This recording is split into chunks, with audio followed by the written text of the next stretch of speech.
Recently, Treyarch has made some major changes to the way progression works here in Cold War Zombies, meaning it's important more now than ever to use weapons here in Zombies that are actually worth unlocking attachments for. Now, combined with the fact that since the launch of the game, Treyarch has made some major buffs and major nerfs to weapons in Zombies, as well as for the first time ever, we now have access to the raw damage numbers of weapons here in Zombies thanks to Reddit user SwearFreeGamer. It's time to reevaluate and count down the top 10 weapons to use here in Cold War Zombies. So kicking things off with our number 10 spot is a fully automatic, low recoil assault rifle that does the second highest damage to zombies for a weapon in its class. It's the Krieg 6. The Krieg 6 is one of those weapons that all players, no matter your skill level here in Zombies, can use and be effective with because of its relatively high damage, low recoil, and fast fire rate. When pack-a-punched, the ammo capacity of the Krieg 6 is greatly expanded, meaning you can hold down the trigger for an extended period of time with this thing, go for headshots the whole way, and easily mow through a horde of zombies. But as good as it is, it can't match the mobility and damage per second of the only burst fire SMG in this game, the KSP-45. This weapon's strength relies on it being a mobile headshot machine, where you can take advantage of the quick aim down sight speed to quickly pick away at zombies using its burst fire capabilities. Effectively utilizing the burst fire on the KSP will help limit your need to keep going back and buying ammo over and over again, like many other submachine guns in this game. The KSP also benefits from having decent ranged fire, making it more versatile than many of the other submachine guns. But it simply cannot compete with the damage per second of our number 8 weapon on this list, the Diamatti. This burst fire pistol isn't gonna snipe zombies off at extended ranges like some of the other weapons on this list, but up close this thing absolutely shreds, where you're able to put a lot of precise rounds down at zombies in front of you while maintaining the maximum mobility in this game, with it being in the pistol class. Higher magazine attachments for the Diamatti will really help increase your ammo capacity with this weapon, which is one of the main drawbacks of it if you're gonna start using it at level 1. The burst fire and high damage per second means that the Diamatti will remain useful in Zombies even in the higher rounds if you're consistently landing headshots. But if burst fire weapons aren't to your choice, you might enjoy the fully auto heavy powered assault rifle at our number 7 spot, the AK-47. The AK has the highest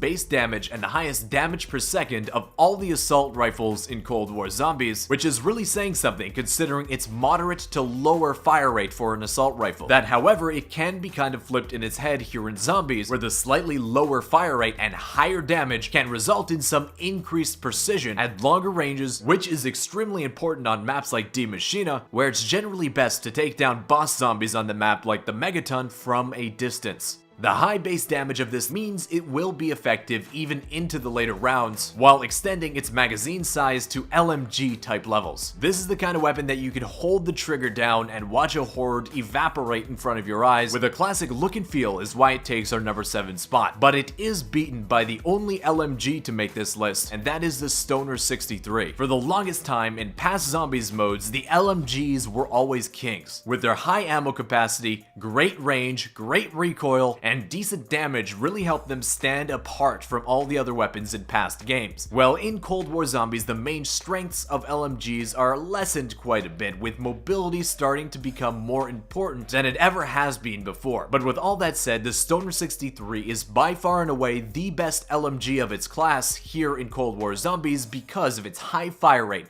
high magazine capacity, low recoil, and great damage. This thing does the highest damage per second of all the LMGs, even shredding higher base damage weapons like the M60 with its high fire rate. This thing is a lot of fun to fire from the hip, making it the premier LMG to go for in this game. So if you've been sleeping on the LMGs, you don't really like the lower mobility, go ahead and give this Stoner a try. I guarantee you won't be disappointed. But moving on to our number 5 spot is a weapon that may have actually cracked the top 4 if Treyarch didn't end up nerfing it, and that is the MP5. Now, though Treyarch did nerf its initial recoil and its damage range, with the right attachments, the MP5 can basically turn into a monstrosity of itself that looks nothing like the MP5 and more like a smaller assault rifle that handles like one too, but with the extremely low recoil and high mobility that the SMGs provide. One of the best features of the MP5 is its high aim down sight movement speed, making it easy to backpedal or even walking forward while going for headshots on individual zombies or even when you've got them trained up as a horde. The damage, especially the headshot damage of the MP5, is surprisingly high, the second highest damage per second in its class only compared to the KSP, which was found earlier on this list, but the MP5 in my personal opinion is a little bit higher because of the power of versatility that the attachments give this weapon. All of the fully auto SMGs in this game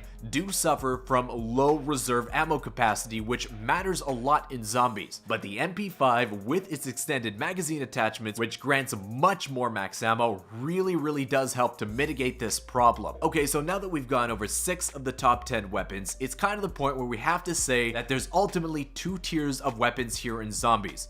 There's the weapons that are kind of fun weapons that are fun to use that you can use against killing zombies, but they aren't really required for you to do extremely well in the higher rounds. Then there's the second class, the class of weapons that one of which you really need to have if you want to be able to quickly take down zombies and most importantly, effectively eliminate the boss zombies on Die Maschine, the megatons, once they reach their health cap after round 45 in the higher rounds. Now within that subclass of the highest tiered echelon of weapons here in zombies, there is 3 that are extremely effective, that are awesome, but you can't earn attachments for. That being the knife, which is extremely fun to use, the DIE, the wonder weapon on the map, and the ray gun, which even though it was nerfed by Treyarch, can still be considered hands down the best weapon here in Cold War Zombies. But because you can't earn attachments for it, we're gonna leave it off this list, but kind of in its own tier with the other 2 weapons. Kicking off this extreme tier of zombies weaponry in Cold War Zombies, at our number 4 spot is the hand cannon, the M1911. And while I was saddened to see that the classics, the staples of zombies modes in the past, Mustang and Sally,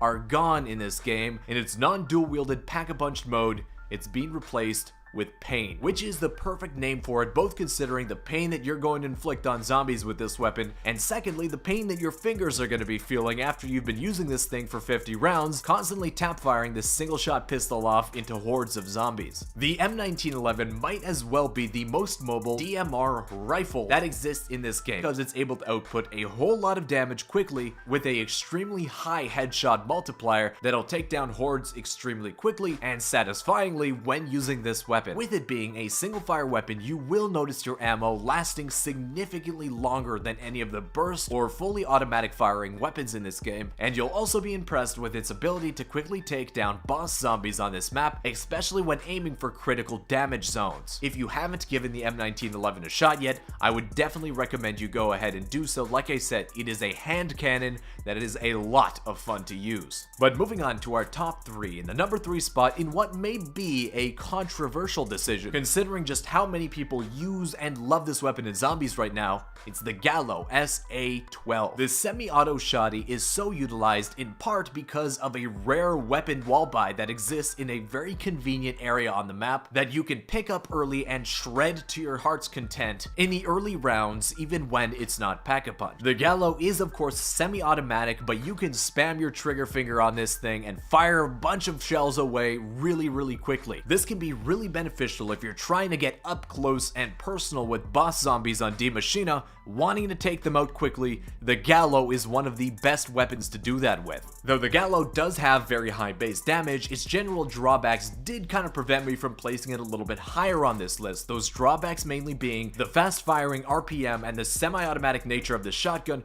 combined with the generally low ammo reserve capacity of it, means you're gonna need to be running for ammo a whole lot more often with this shotty compared to other weapons in this game. Quite an extreme pellet spread and generally high recoil, making it a little bit more difficult to land headshots and critical damage spots on boss zombies and regular zombies as well. The Gallo is also one of those weapons that Treyarch touched up recently by nerfing its damage range. But if you're gonna recommend one of the best weapons in this game to a new player you're playing with, get them to grab the Gallo off the wall buy in the crash site, pack-a-punch this sucker, and they're gonna have a grand old time using it. But it is beaten by our number 2 weapon on this list, the M16. M16 contains the highest damage per second out of any weapon in this game even higher than the ray gun. That's because when Pack-a-Punch, the M16 turns into an extremely accurate, fast-firing, 6-round burst assault rifle that can excel at all ranges, be extremely accurate when you're aimed down the sight, and because of its burst-fire nature, also be extremely accurate when fired from the hip. Aiming high with the M16, firing into those critical damage zones will shred a horde of zombies quicker than pretty much every other single weapon in this game because of that 6-round burst, with 1 or 2 bullets of that burst maybe taking out the first zombie in the horde, and then you have a bunch of other bullets left over going right through them, hitting zombies behind. The burst fire nature of the M16 plus the increased ammo capacity mods you can throw on it, ammo for this thing is going to last a long time, and it will continue to shred zombies with headshots even past their health cap. But as good and as fun as the M16 and the Gallo are to use, there is one weapon in this game that tops it both in terms of fun factor and overall ability, and that is the power of the Hauer 77. The Hauer is a pump action shotgun that, while may not seem very special at first, when pack-a-punched, this thing turns into an absolute zombie one-shot sniping beast, even past the zombie health cap. When pack-a-punched, you can load a whole lot more shells at once, and you gain a double tap-like ability on it, enabling you to fire off the Hauer extremely quickly. Getting the right mix of attachments on this weapon is very important though, where you really do want to make sure you have the extended magazine capacity, the best laser sight, as well as, most importantly, the Task Force barrel attached to your custom loadout Hauer when you begin a zombies game. The combination of all those things basically means you don't have to use another weapon for your entire game of playing zombies, and that whole time you really won't have to aim down sights once. With this being a pump action shotty, it is extremely accurate when fired from the hip, making it so that you can easily hit headshots and upper body shots with this thing. With its accuracy, you're gonna find that you're able to take down 1 zombie per shot for pretty much the entire game you play with this thing, meaning with its large base reserve ammo, you're basically not gonna have to worry about your ammo capacity at all for the entirety of this game. That, combined with the fact that this weapon really does exemplify a extreme fun factor, you're gonna have an absolute blast experiencing the power of the Hauer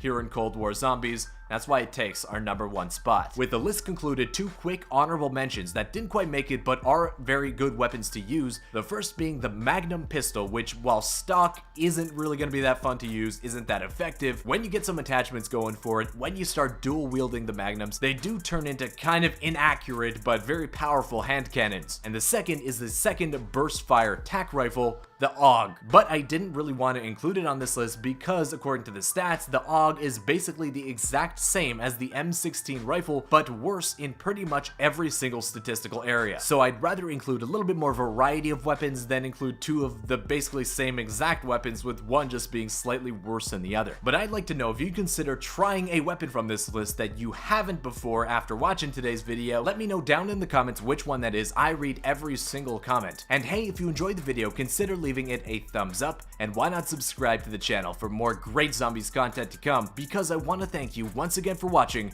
and I'll see you with another zombies video tomorrow. Peace.